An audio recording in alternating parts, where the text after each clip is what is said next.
It's Monday, weekdays at back to work na nga ulit. Napakapilis nga lang ng araw at parang kailan lang ay abala pa para sa New Year. Bakit ngayon ay January 6 na? Pumasok na nga ako sa work at nag-movie it na lang ako. Kasi yung mabilis na paraan para hindi malate. Dahil nga nag-leave ako niyan at January na ako bumalik. Pagkakita ko sa table ko meron na akong gift. Salamat po sa nagbigay. Pagkatapos nga yan ay nag-open na rin ako ng laptop at dahil dala ko to kaya na rin ako nag-move it kasi mabigat. Alam niyo naman kapag working hours bawal mag-phone kaya lunchtime yan at kumain muna ako.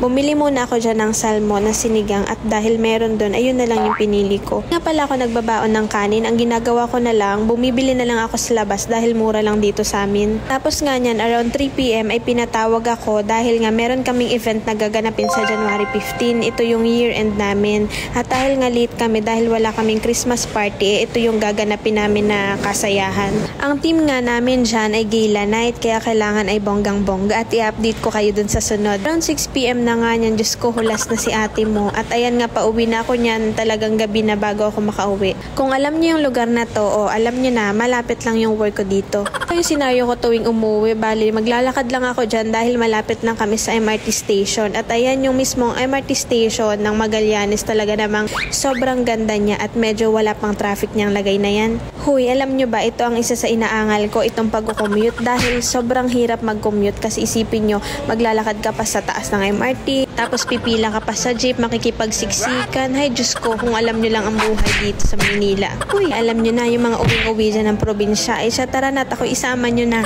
Medyo hindi pa nga traffic niyan dahil nga wala pa dito sa Maynila yung mga feeling artista. Huy, hindi ganun.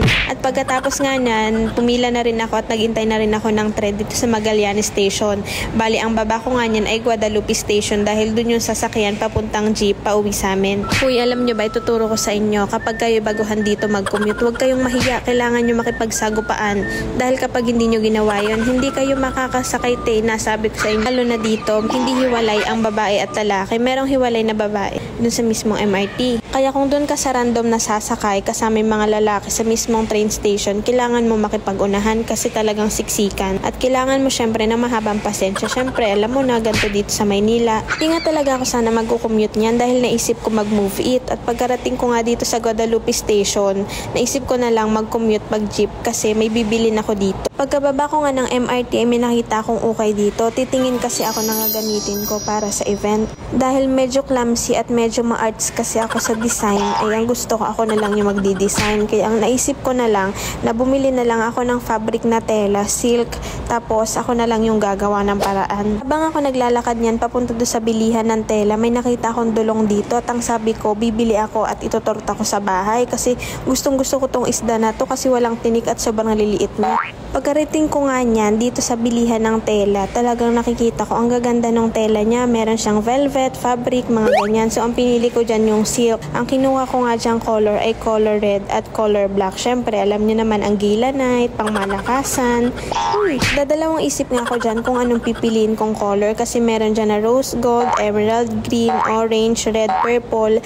Pero ang naisip ko talaga dyan yung red kasi nung last time at last year nag gold na ako. So ngayon ang gusto ko naman red. Kahit na naka red carpet tayo, syempre ilalaban natin yun ate.